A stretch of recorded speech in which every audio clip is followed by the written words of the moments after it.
Hi ಎಲ್ಲರೂ ಹೆಂಗಿದ್ರಿ? ಇದು actually ಶುಕ್ರವಾರದ ಬ್ಲಾಗ್. ಮಾರ್ನಿಂಗ್ ಬೇಗನೆ ಎದ್ದಿದ್ದಿತ್ತು, ದೇವಸ್ಥಾನಕ್ಕೆ ಹೋಗಿದ್ದಿತ್ತು. ನಾನು ಹಿಂಗೆ ರೆಡಿ ಆಗಿದ್ದೆ. ಈ ಡ್ರೆಸ್ಸಿಗೆ ಲಿಂಕ್ ಬೇಕಿದ್ರೆ ಡಿಸ್ಕ್ರಿಪ್ಷನ್ ಚೆಕ್ ಮಾಡಿ ಆಯಿತಾ. ಇದ್ಯಾರಂದರೆ ನಮ್ಮನೆ ಕ್ಯೂಟ್ ಲಿಟಲ್ ಚಾಮ್.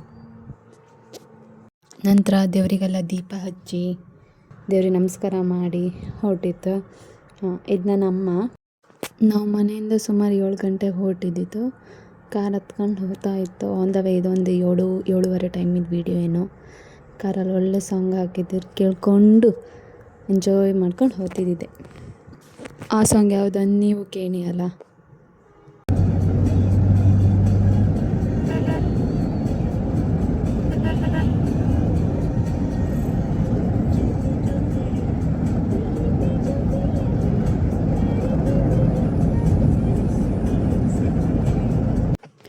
ಈಗ ಗಂಟೆ ಒಂದು ಸುಮಾರು 8-8:30 ಆಯ್ತೇನೋ.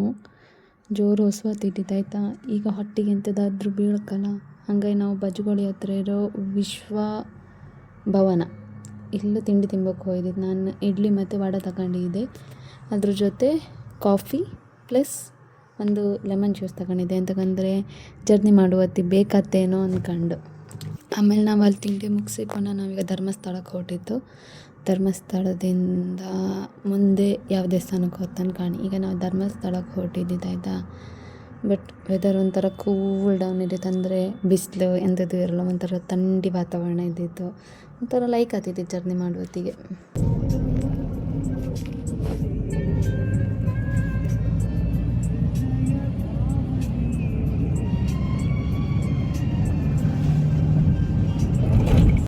ಈಗ ನಾವು ಧರ್ಮಸ್ಥಳದ ಮಹಾದ್ವಾರದ ಹತ್ರ ಬಂತು. ಈಗ ಸ್ವಲ್ಪ ಮಳೆ ಹನುಕ್ಕೆ ಸ್ಟಾರ್ಟ್ ಆಗಿದ್ದಿತ್ತು. ಇನ್ನೀಗ ಮಳೆ ಬತ್ತು ಇಲ್ಲಿ ಅಂದು ಮುಂದೆ ಕಾಣಿ ಗೊತ್ತಾಯ್ತು. ಅಲ್ಲೇ ಸ್ವಲ್ಪ ಮುಂದೆ ಹೋಗಿ ಗಾಡಿಗೆ CNG ಫಿಲ್ಲಪ್ ಮಾಡ್ಕೊಂತು. ಆಮೇಲೆ ನೆಕ್ಸ್ಟ್ ಧರ್ಮಸ್ಥಳ ಅಲ್ಲಿಗೆ ಹೊರಟಿದ್ದು.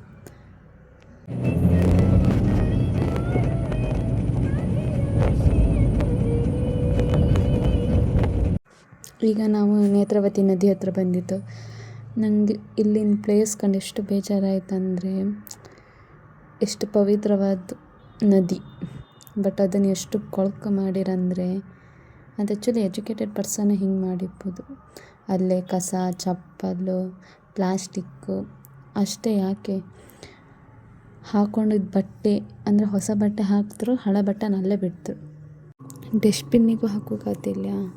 ಅಷ್ಟೇ ಅಲ್ಲದೆ ಅಲ್ಲೇ ಬಟ್ಟೆ ಒಗೆದು ಯಪ್ಪ. ಈ ನೇತ್ರಾವತಿ ಸ್ನಾನಘಟ್ಟನ ಫುಲ್ ಅಪವಿತ್ರ ಮಾಡಿಬಿಟ್ಟಿರಿ. ಈಗಂತೂ ಕಾಂಬುಕಾತಿಲ್ಲ.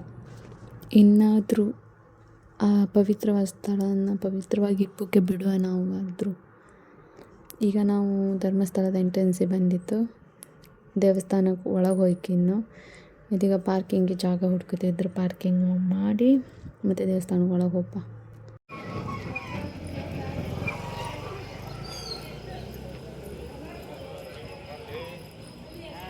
ನಾವೀಗ ದೇವಸ್ಥಾನದ ಒಳಗೆ ಹೊರಟಿದ್ದು. ಕ್ಯೂ ಅಷ್ಟಂತ ಇರಲ್ಲ. ಕಡೆ ಸ್ವಲ್ಪ ಮುಂದೆ ಹೋಗಿ ಪ್ರಸಾದ ಮಾಡ್ತೀವಿ. ಇದಿಷ್ಟು ಪ್ರಸಾದ ಕೌಂಟ್ರು. ಯಾವ್ದು ಪ್ರಸಾದ ಬೇಕಂದು ಅಲ್ಲಿ ಶೀಟ್ ಹಾಕಿದ್ರು. ಸೊ ನಾವು ಯಾವ್ದು ಬೇಕಾದ್ರೆ ತಗೊಳಕ್ಕೆ. ನಾವು ಒಂದು ಸೆಟ್ ಪ್ರಸಾದ, ನಮ್ಗೆ ತೀರ್ಥಕಾಯಿ ಬೇಕಿದ್ದಿತ್ತು 3 ತೀರ್ಥಕಾಯಿ ತಗೊಂಡು. ಆಮೇಲೆ ಸೀದಾ ಮುಂದೆ ಹೋಯ್ತು. ಆ್ಯಕ್ಚುಲಿ ಈಗ ಹೊಸ ಸಿಸ್ಟಮ್ ಮಾಡಿರೋ, ಎಲ್ಲರನ್ನೂ ಒಂದು ರೂಮ್ ಒಳಗೆ ಹಾಕೋ ಥರದ್ದು. ಒಂದೊಂದೇ ಲೈನನ್ನು ಬಿಡ್ತೇ ಹೋದ್ರೆ ಆ್ಯಕ್ಚುಲಿ ಇದು ಬೆಸ್ಟು. ಎಂತಕ್ಕಂದರೆ ಧರ್ಮಸ್ಥಳದ ಜನಸಂಖ್ಯೆ ತುಂಬ ಇರ್ತಾರಲ್ಲ. ಸೊ ಇದು ಬೆಸ್ಟ್. ನುಗ್ಗಾಟ ಇಪ್ಪುದಿಲ್ಲ, ಕಮ್ಮಿ ಇರುತ್ತೆ. ಹಾಗೆ ಸುತ್ತಮುತ್ತ ಎಲ್ಲ ಕಂಡು ಲೈನಂಗೆ ಕ್ಯೂ ಅಲ್ಲಿ ಹೋಗ್ತಾ ಇದ್ದಿತ್ತು. ಬಟ್ ನಾವು ಹೋದದ್ದು ಶುಕ್ರವಾರ ಹಬ್ಬಕ್ಕೆ ಅಷ್ಟೇನು ಜನ ಇರಲ್ಲ. ಅದೇ ಸ್ಯಾಟರ್ಡೆ, ಸಂಡೇ ಅಥವಾ ಮಂಡೇ ಈ 3 ಡೇಸಲ್ಲಿ ತುಂಬ ರಶ್ ಇರುತ್ತೆ. ಈಗ ದೇವಸ್ಥಾನ ಒಳಗೆ ಹೋಗ್ಬೋದು. ಆ್ಯಕ್ಚುಲಿ ಫೋನ್ ಅಲೋ ಇಲ್ಲ. ನಾನು ಫೋನ್ ಆಫ್ ಮಾಡ್ತಾ ಆಯಿತಾ. ಫೋನ್ ಅಲೋ ಇರಲ್ಲ, ಬಟ್ ಆದರೂ ನಿಮಗೋಸ್ಕರ ಸಣ್ಣ ಕ್ಲಿಪ್ ಮಾಡುವಂಥ ಅಲ್ಲೇ ಒಂದೊಂದು ಕ್ಲಿಪ್ ತಗೊಂಡಿದ್ದೆ ಆಯಿತಾ. ಆಮೇಲೆ ಅಲ್ಲಿಂದ ದೇವಸ್ಥಾನ ಹೊರಗೆ ಬಂದು ದೇವಸ್ಥಾನ ಒಂದು ವೀಡಿಯೋ ಮಾಡ್ಕೊಂಡೆ. ಆಮೇಲೆ ಅಲ್ಲಿಂದ ಪುನಃ ಹುಡುಕಿದ್ದಿತ್ತು. ಇದು ನನ್ನ ಅಜ್ಜಿ ಹೆಂಗೆ ಎನರ್ಜೆಟಿಕ್ ಆಗಿದ್ರಲ್ಲ. ದೇವ್ರನ್ನೆಲ್ಲ ಕಣ್ಕೊಂಡು ಬಂದಾಯಿತು. ಈಗ ಊಟಕ್ಕೆ ಹೊರಟಿತ್ತು. ಜನ ಅಷ್ಟೇನು ರಶ್ ಇರಲ್ಲ, ಅದು ಸ್ವಲ್ಪ ಜನ ಇದ್ದೀರು. ಈಗ ಹಾಲಂಗೆ ಹೋಗಿ ಕೂತೈತೆ ಊಟಕ್ಕೆ. ಈಗ ಊಟ ಸ್ಟಾರ್ಟ್ ಆಗ್ಬೋದೇನೋ.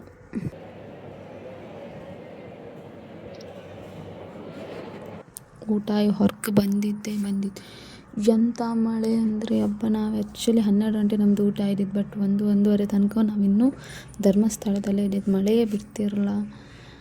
ನಮಗಿನ್ನೂ ಸೌತಡ್ಕಕ್ಕೆ ಹೋಗ್ಬೇಕಿತ್ತು, ಸುಬ್ರಹ್ಮಣ್ಯಕ್ಕೆ ಹೋಗ್ಬೇಕಿದ್ದಿತ್ತು.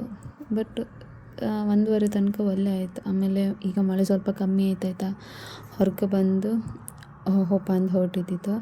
ಇಲ್ಲೂ ಆ್ಯಕ್ಚುಲಿ ಅಂತಂದರೆ ಧರ್ಮಸ್ಥಳ ಬಂದರಲ್ಲಿ ಇಲ್ಲ ಅಣ್ಣಪ್ಪ ಸಾಂಬಾರು ಪ್ರಸಾದ ತಗೊಂಡು ಹೋಗ್ಕಂದ್ರೆ ಜರ್ನಿ ಒಳ್ಳೆ ರೀತಿಯಂಗೆ ಇರುತ್ತೆ ಅಂಬುದಂಬ್ರಪ್ಪ. ಆಮೇಲೆ ಇದೊಂದು ಎಂಟ್ರೆನ್ಸಲ್ಲಿ ಒಂದು ದೊಡ್ಡ ಗಂಟೆ ಇದ್ದಿತ್ತು, ಅದರದ್ದು ಒಂದು ವೀಡಿಯೋ ಮಾಡ್ಕೊಂಡೆ. ಆಮೇಲೆ ಅಲ್ಲಿಂದ ಸೀದಾ ನಾವು ಸೌತಡ್ಕಕ್ಕೆ ಸೌತಡ್ಕಕ್ಕೆ ಹೊರಟಿದ್ದು. ಆನ್ ದ ವೇ ಇನ್ನೊಂದು ಸ್ವಲ್ಪ ಹೊತ್ತಲ್ಲಿ ಸೌತಡ್ಕನೂ ರೀಚ್ ಆಯ್ತು ನಾವು. ಈಗ ಸೌತಡ್ಕ ಹೋಗ್ಬೋದಾದ್ರಲ್ಲಿ ಒಂದು ಗೋಶಾಲೆ ಕಾಣ್ತು. ಈಗ ನಾವು ಸೌತಡ್ಕ ದೇವಸ್ಥಾನದ ಹತ್ರ ಬಂತು. ಆ್ಯಕ್ಚುಲಿ ಇಲ್ಲಿ ದೇವಸ್ಥಾನ 24 ಗಂಟೆ ಓಪನೇ ಇರುತ್ತೆ. ಎಂತಕ್ಕಂದರೆ ದೇವರಿಗೆ ಮಾಡು ಗುಡಿ ಎಂಥದ್ದು ಇಲ್ಲ. ಎಂತಕ್ಕಂದರೆ ಯಾವುದೋ ಒಂದು ರಾಜರು ಇವ್ರನ್ನ ಆಳ್ತಿದ್ರಂಬು. ಸೊ ಇನ್ನೊಂದು ರಾಜರು ಎಂತ ಮಾಡ್ತಾರೆ, ದಾಳಿ ಮಾಡ್ತಾರೆ. ಆಗ ಈ ದೇವಸ್ಥಾನ ಎಂಬುದು ನಶಿಸಿ ಹೋತಂಬ್ರು. ತುಂಬ ವರ್ಷ ಆದ ನಂತರ ಯಾವುದೋ ರೈತನಿಗೆ ಆ ವಿಗ್ರಹ, ಗಣಪತಿ ವಿಗ್ರಹ ಸಿಕ್ಕತ್ತಂಬ್ರು. ಅವ ಅದನ್ನು ಅವನದು ಜಾಗದಲ್ಲೇ ಪ್ರತಿಷ್ಠಾಪನೆ ಮಾಡ್ತಾನೆ. ಅವ ಅನ್ಕೊಂಡಂಬು ನಾವು ಗುಡಿ ಕಟ್ಕೋದು ದೇವರಿಗೆ ಅನ್ಕೊಂಡು.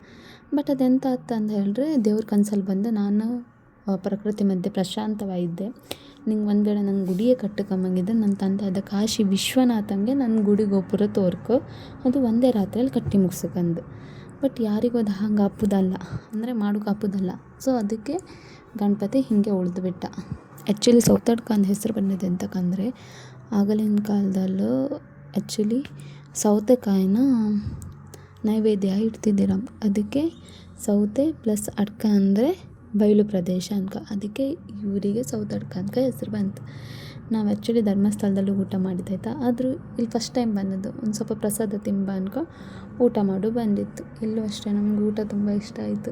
ನಾನು ಆ್ಯಕ್ಚುಲಿ ನಂಗೆ ಅಮ್ಮನ ಹತ್ರ ಹೇಳಿದೆ, ನಾನು ಅಮ್ಮನ ಊಟಕ್ಕೆ ಬರ್ತಿಲ್ಲ, ನಂದು ಊಟ ಆಯಿತು ಬೇಡ ಅನ್ಕೊಂಡು.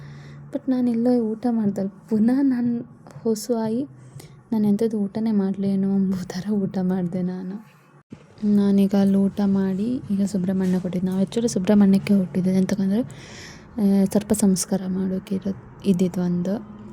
ತುಳುನಾಡೋರಿಗೆಲ್ಲ ಗೊತ್ತಿರೋದು ಸರ್ಪ ಸಂಸ್ಕಾರ ಎಂತಕ್ಕೆ ಮಾಡ್ತಾರೋ ಒಂದು.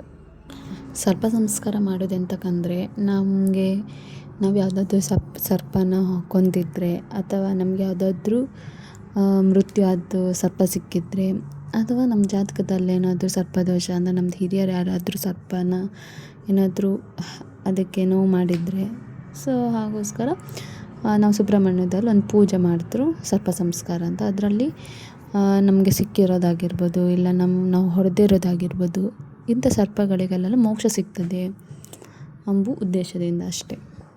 ನಾವೀಗ ದೇವಸ್ಥಾನ ಹತ್ರ ಬಂದಿತ್ತು. ಈಗ ಆ್ಯಕ್ಚುಲಿ ಸರ್ಪ ಸಂಸ್ಕಾರ ಎಲ್ಲ ಆನ್ಲೈನ್ ಬುಕ್ಕಿಂಗೇ ಜಾಸ್ತಿ ಇದ್ದಿತ್ತು. ಬಟ್ ನಂಗೆ ಆನ್ಲೈನ್ ಬುಕ್ಕಿಂಗ್ ಸಿಕ್ಕಲ್ಲ. ಅದಕ್ಕೆ ನಂಗೆ ಗುರ್ತದವರಿಂದ ಆಫ್ಲೈನ್ ಬುಕ್ಕಿಂಗ್ ಮಾಡಿ ಅಂದರೆ DD ಮೂಲಕ ಕಳಿಸಿ ಕನ್ಫರ್ಮ್ ಮಾಡ್ಕೊಂಡಿದ್ದೆ. ಬಟ್ ನಂಗೆ ರಶೀದಿ ಕೊಡಲೇ ಇದ್ದಿತ್ತು. ರಶೀದಿ ತಗೊಂಡು ಫಸ್ಟ್ ಹೋದಲ್ಲೂ ಇಲ್ಲ, ನೀವು 6 ಗಂಟೆ ಮೇಲೆ ಬನ್ನಿ ಹಾಗಂತ ಹೇಳಿದ್ರು. ಕಡೆ ಪುನಃ ಗುರ್ತದವ್ರಿಗೆ ಕಾಲ್ ಮಾಡ್ಕೊಳ್ಳೆ ರಶೀದಿ ಕೊಟ್ಟರು. ಆಮೇಲೆ ನಮಗೆ ಆಶ್ಲೇಷ ವಸತಿಗಳನ್ನ ರಿಸರ್ವ್ ಮಾಡಿದ್ದೀರ, ನಾವು ಅಲ್ಲಿ ಹೋಗಿ ಬುಕ್ಕಿಂಗ್ ಮಾಡ್ಕೊಂಡು ಲೈಕಂತು. ಆಮೇಲೆ ಸಂಜೆ ಹೊತ್ತಿಗೆ ಟೀ ಕುಡ್ಕೊಂಡು ಹೊರಗೆ ಹೋಯ್ತು. ಅಲ್ಲೇ ಒಂದು ಮಾಲಿಗೆ ಹೋದೆ. ನಂಗೆ ಇದೊಂದು ಇಷ್ಟ ಆಯಿತು. ನಾನು ಯಾವತ್ತಿಂದನೂ ನನ್ನ ತಮ್ಮಂಗೆ ಕೊಡ್ಕೊ ಅಂದ್ಕೊಂಡಿದ್ದೆ. ಬಟ್ ನಂಗೆ ಖುಷಿಯಾಗಿ ನಾನು ಮತ್ತೆ ಅಲ್ಲೇ ತಗೊಂಡೋದೆ. ಇದು ಆ್ಯಕ್ಚುಲಿ ನಮ್ಮ ಸರ್ಪ ಸಂಸ್ಕಾರ ರಿಸಿಪ್ಟು. ಆ್ಯಕ್ಚುಲಿ 4200 ಈಗ ರೇಟ್ ಇಪ್ಪುದು. 4200 ಪ್ಲಸ್ ನಮ್ಮದು ರೂಮ್ ಬಾಡಿಗೆ 1010 ಆಯ್ತಿತ್ತು. ನಾವು ಆ್ಯಕ್ಚುಲಿ 5 ಜನ ಹೋಯ್ತಿತ್ತು. ಮತ್ತಲ್ಲಿ ಬುಕ್ಕೆಲ್ಲ ಮಾಡಿ ಆಯಿತು. ಇನ್ನೀಗ ನೈಟ್ ಊಟ, ದೇವಸ್ಥಾನಕ್ಕೆ ಊಟಕ್ಕೆ ಹೊರಟಿದ್ದಿತ್ತು. ದೇವಸ್ಥಾನ ಪ್ರಸಾದ ಸಿಕ್ಕತ್ತಲ್ಲ, ಊಟ ಮಾಡುವ ಅಂದ್ಕೊಂಡು. ಮತ್ತು ನಾನು, ಅಮ್ಮ, ಅಜ್ಜಿ, ಅಜ್ಜ, ಅಪ್ಪ 5 ಜನ ದೇವಸ್ಥಾನದಲ್ಲಿ ಊಟ ಮಾಡೋಕ್ಕೆ ಹೋಯ್ತು.